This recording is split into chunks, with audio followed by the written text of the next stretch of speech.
Welcome back sa ating channel. Naging mainit nga na usapin di umano sa mundo ng social media ang tila nakakagulat nga na balita ngayon dahil hinayaan la namang ni Kuting ng Norte na mangulimbat nga si Lisa Smugs ng 18 billion pesos na pera ng taong bayan. Dito nga natin makikita mga kaibigan na talagang wala na silang sinasanto at talagang gusto na nilang ubusin ang pera ang ng taong bayan sa bansang Pilipinas hanggat hindi natatapos ang termino ni Kuting ng Norte.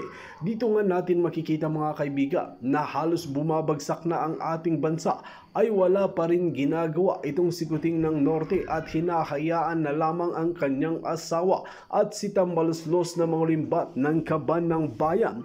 Nakakalungkot na isipin na talagang nanghihinayang ang 31 million na bumoto at umasa sa pagbabago sa bansang Pilipinas sa pamumuno ni Kuting ng Norte.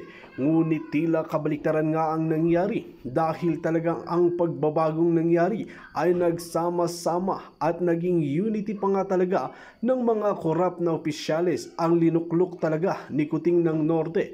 Ito pala ang kanyang sinasabi na unity, hindi unity ng kabutihan, tila manggagamit ito.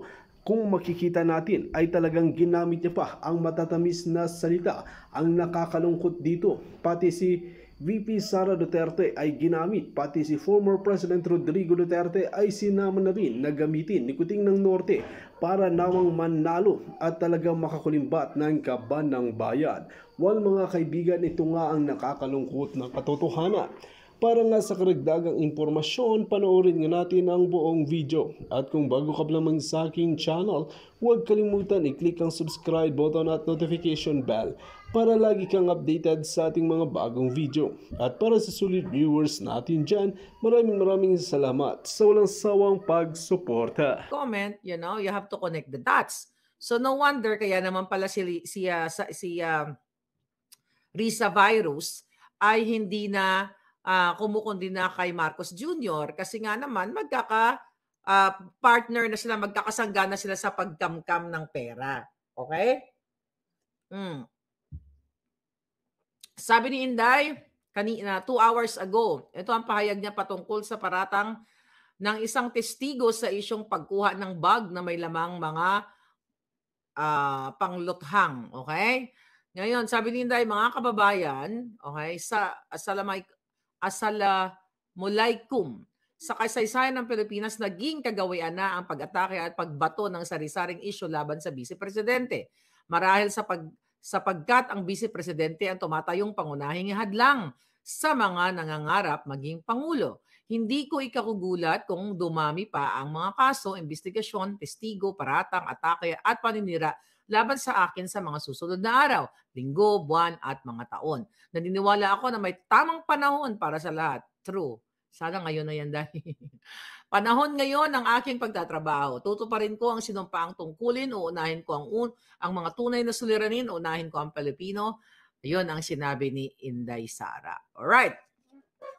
So kanina, nung ako'y nagninilay-nilay, kasi pag natutulog ako, may mga pinapakinggan ako mga audio para makatulog ka. Minsan ulan yung pinapakinggan. May ganun ba kayo? Yung mga live rainy chuchu. So minsan ganun.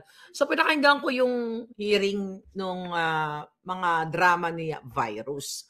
So yung tungkol doon sa nagsasabi na na witness niya na nung si Inday Sara at si Pangulong Duterte ay pumunta nga daw doon sa bahay ni Apollo Quiboloy, ganyan-ganyan. You know what? Ulitin natin yung hearing na yon is talagang scripted.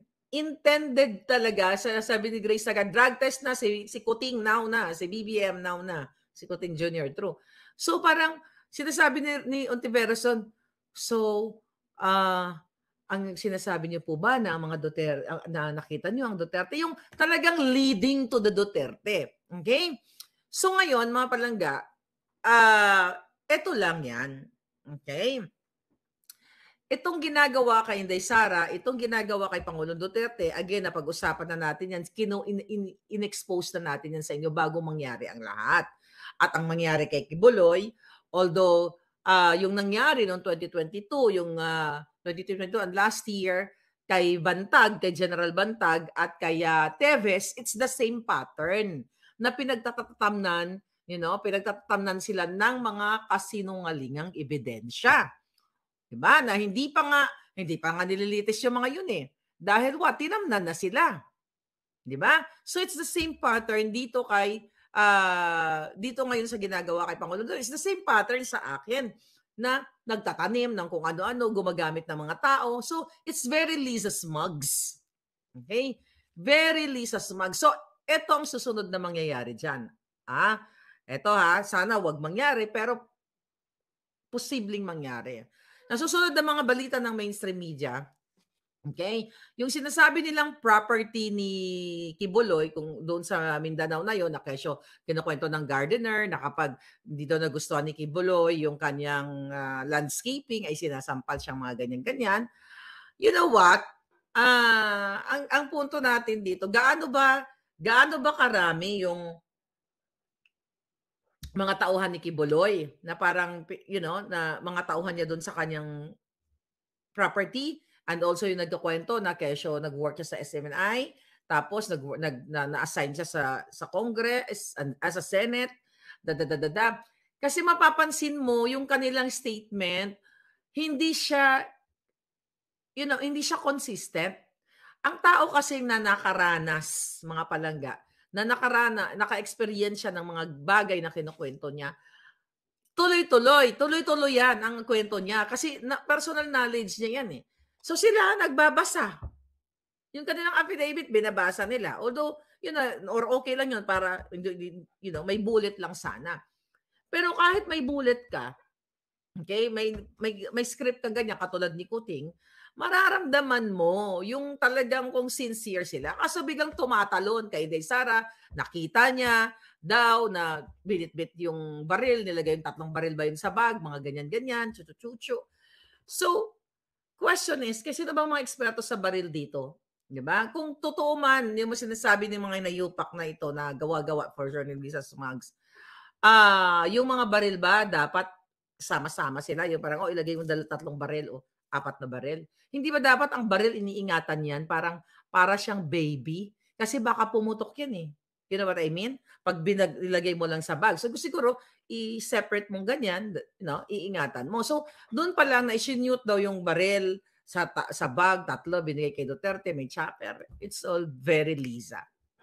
Then Scorpion, puro mudslinging lang sila. Ngayon, bitay po. So, pera malaki yan sila kakampi, sabi ni Bukid Paro-Paro. So ngayon, mga kababayan, etong issue na ito ay matatapos din to pag natapos yun na si Lisa. Si Lisa lahat ang promotor. Bangag na bangag noon, bangag na bangag ngayon, sabi ni Romel Lopez. So yung mga biktima doon, na sinasabi ni Ontiveros ay mga taong nirecruit nila. Kasi kung magsasalta si Ontiveros doon, mga palangga, so dito po kami para mapanagutin si Kibuloy, hukom ba sila para panagutin?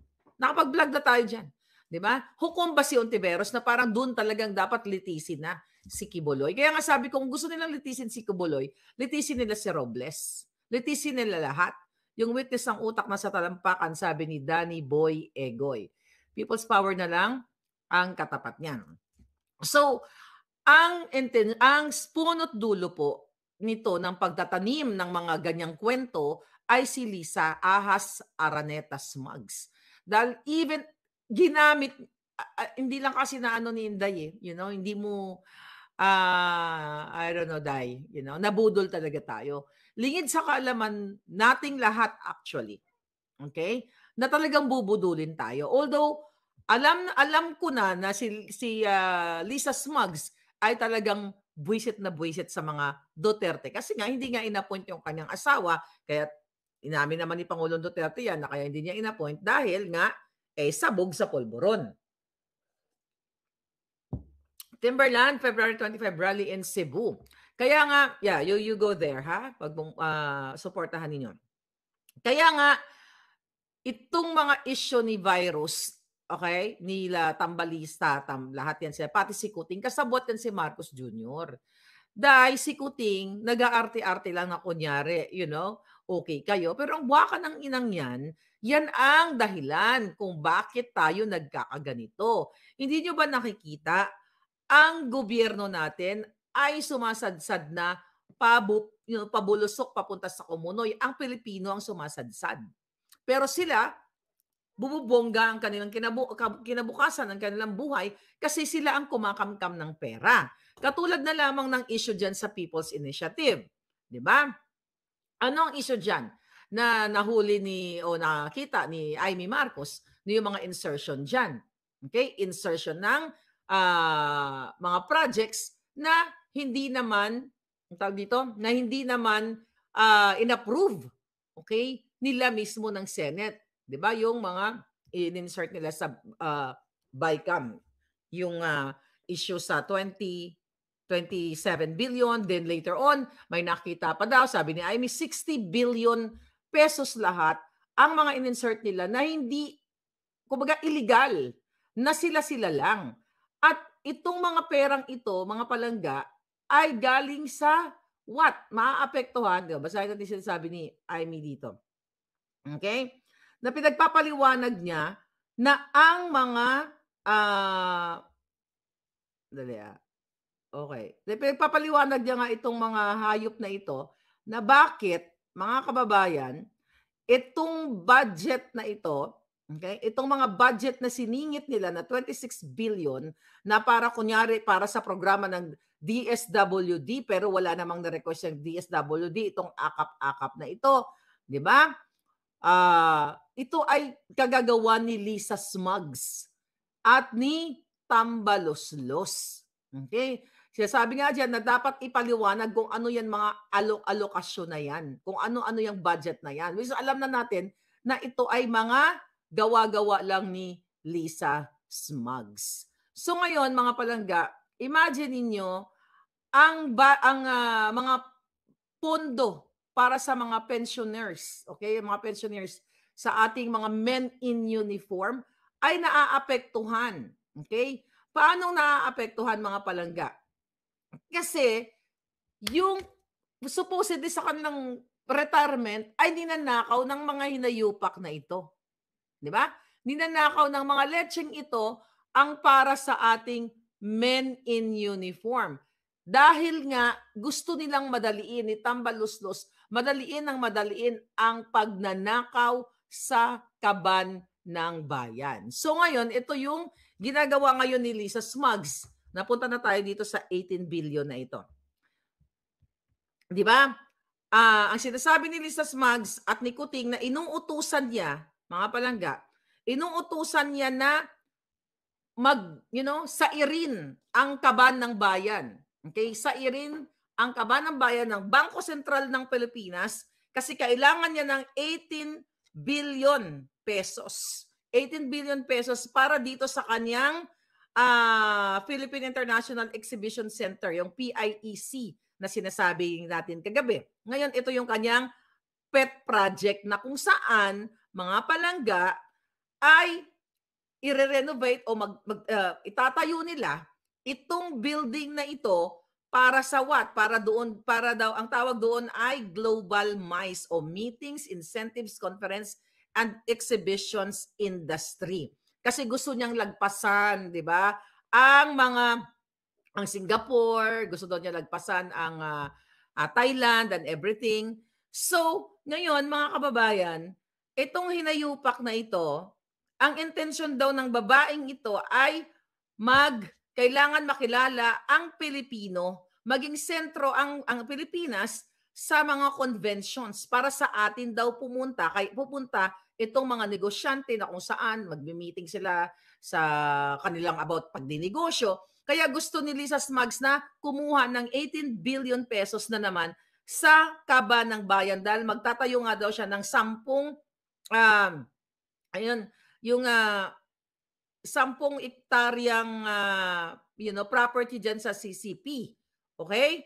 At ngayon, mga palangga, ang sinasabi dito sa issue na ito, ngayon daw ay kumikita lamang tayo ng 936 million pesos dito sa sa ano na to, sa mga tawag dito sa kung saan diyan sa PICC na diyan nagko-convention, 'di ba? Sa nagko-convention yung mga negosyante. So ang gustong gawin ni Lisa Smugs, maging sentro tayo. Kaya naman mag-expand siya ng additional 128,000 square meters.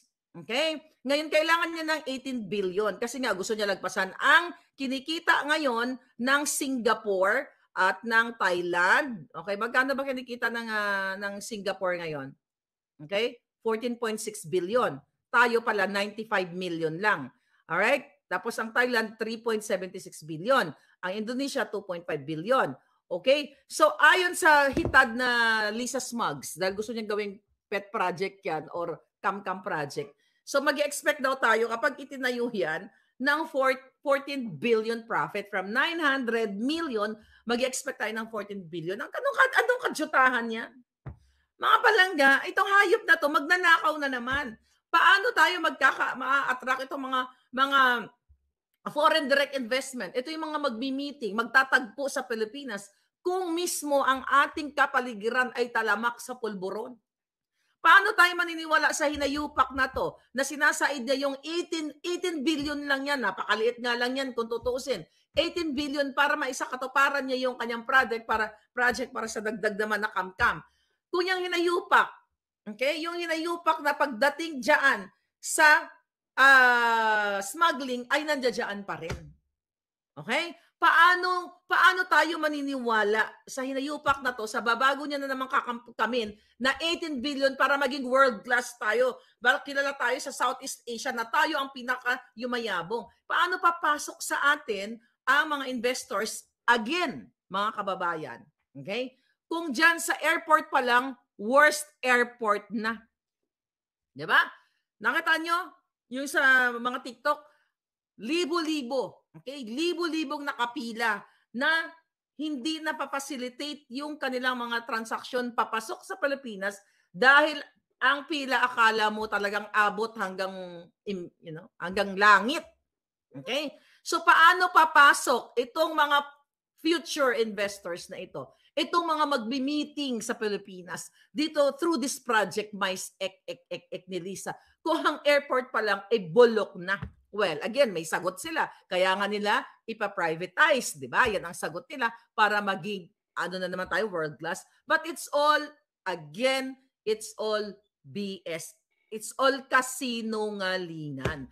Dahil kung gusto talaga palaguin ang Pilipinas, palaguin ang ating mga propriedad ng gobyerno, ay hindi na kailangan i-privatize ang airport natin kasi we have money. May pera tayo, kaso lang kinakamkam nila. At itong 18 billion na sinasabi dito, mga palangga, actually galing ito sa bilyonaryo, yung 18 billion pesos na gustong kunin ni Lisa Smugs ay hindi ito mapupunta lahat sa project na ito. Dahil ito ay kakamkamin ng hinayupak na ito, mga palangga. Ang sabi pa nga dito, ito, ano ba sabi sa balita? Sabi niya, Salceda further said that both the House and the Senate are committed to a constructive approach in amending the Constitution to bolster the economy. Iba to. Ayan, ito sa sa Chacha na naman to. Despite potential challenges and delays, Stella Kimbo, Senior Vice President of the House Appropriation Panel, highlighted the Philippines' robust economic growth in the final quarter 2023, but expressed concern about the sluggish pace of foreign direct investment. She pointed out that despite the positive economic performance, the country lagged behind its Asian neighbors, Indonesia and Vietnam, in attracting FDI, receiving only 83.5 billion compared to Indonesia. So again, sino ba to si Salceda? Di ba? Sinasabi nila dito na madaliin na nga itong charter change na ito, itong Chacha na ito. So ngayon, si Salceda, sino ba siya? Siya ang chairperson ng Committee on Ways and Means. Kung itong si Salceda na ito na sinasabi niya na kailangan makapag-attract tayo ng foreign direct investment, suportahan natin si Ahas, suportahan natin si Kuting sa kanilang magandang layunin, ito ay kasinungalingan. Dahil diyan mismo sa committee ni Salceda, tinigil o pinigil o kinancel ang hearing kay Michael Ma na inappoint nila. Sino si Michael Ma? Again, smuggler. So ito magkakasabwat ito mga palangga. Itong binabasa ko ngayon, ito yung panawagan nila Salceda na suportahan ang charter change. Okay? At suportahan daw si Kuting sa panawagan niyang pang-economic growth o pang-ekonomiya, which is yung sinasabi ng provision sa ano na yon, sa Jotang Gininang initiative na ito. Magkakasabot sila lahat mga kababayan. Okay? Magkakasabot sila lahat itong pagbabago sa konstitusyon, itong pagtitira kay Sara, para nga naman si Sara mabura na sa mapa ng Pilipinas pagdating sa politika. So si Salceda, kasabwat yan ni Lisa, kasabwat yan ni Kuting. Kasi yan ang nagpapigil. Yan ang nag-cancel ng hearing doon sa smuggler na BFF nga ni Lisa Smugs o business partner. So ngayon, magdadagdag, magtatayo na naman ng panibagong project na 18 billion para daw ma-attract ang mga investors at itong ating mga kababayan, okay, mag-i-increase, okay, lalago ang revenue. Maglalago ang revenue. 'Di ba? Hindi sila totoo na sinasabi nila na gusto nilang lumago ang revenue ng Pilipinas. 18 billion. Barya lang yan. Gusto nilang lumago ang kanilang bulsa. Hindi lalago ang Pilipinas kung polboron ka pa rin, Kuting. Kung ang utak mo ay bangag na bangag noon, bangag na bangag ngayon, kailangan mo pagpapolboron test. Dahil bawat ginagawa nyo, di ba? Mapunta sa airport, privatization. Recently, may article, may article nga, kababasa ko lang si Race sa Twitter, okay, sa Twitter, isa bilyonaryo, na pinigil siya, okay, may isa tayong kababayan na mga palangga, na nasa airport siya, ang Twitter account niya is RAYS, Race. Ito yata sa Twitter ko, na ano natin, tingnan natin sa Twitter, X. Habang nasa airport siya, ito couple of days ago lang to. Okay? Siya na ba si Race? But anyway, nagpo-post siya dahil pinapakita niya yung mga chaos, kaguluhan sa airport na haba ng pila. Pinigilan siya ng personnel ng airport. Sinasabi na bawal yan. Pinapadelete sa kanya. It just so happened na i-share niya na sa X o sa Twitter. So mga kababayan, eto ngayon yung gobyerno nyo dyan sa airport.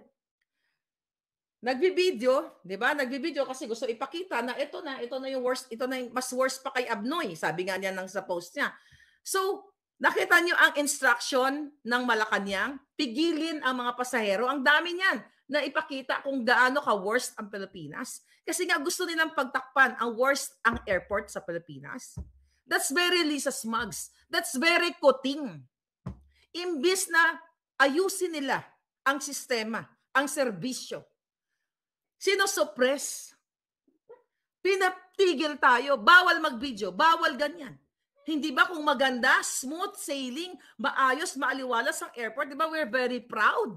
O ito, pa-proud tayo sa buong mundo na ito kami, Pilipino, maayos kami ang pinakamaayos sa lahat.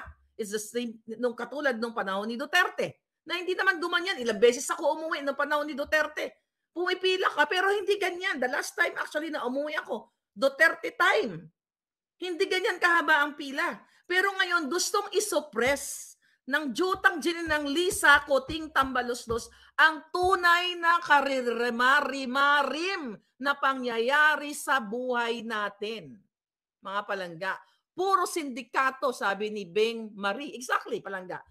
Imagine mo, pipigilan ang mga pasahero. Ilang milyong pasahero yan pipigilan yung mga hayop na kayo. Imbis na i-improve nyo ang airport, ang pagmamayari ng gobyerno. Pero ngayon, hanapan nyo ng butas, ayan, magulo ang airport, kailangan natin i-privatize. Ano ang bottom line? Pera na naman. Kikita na naman ng pera si Kuting at si Lisa Smugs. See, saan pupunta ang Pilipino, mga palangga? We talk about Congress and Senate. Ayan, yung insertion ng budget, 60 billion, babawasan ang yung pension ng ating mga men in uniform and also sa Social Security. Lahat Tina-target ng mga putang buwakan ng Genemis na to? Hindi ka ba magmumura everyday? Hindi ka ba magmumura? Pababayaan mo lang ba itong mga hayop na ito? Sino ang punot dulo nito? Si Marcos Jr. Kasi bangag na bangag siya. Ngayon, kung lagi natin titirahin si Lisa Smugs, which is talaga naman, dapat everyday, bangag ang buwaka ng inang mag-asawang ito, bangag na bangag sa pagkalasing sa kapangyarihan at pagkalasing sa pera ng bayan. 18 billion? Hindi pa nakontento sa travel nilang pagta-transport? Hindi pa nakontento sa PCSO?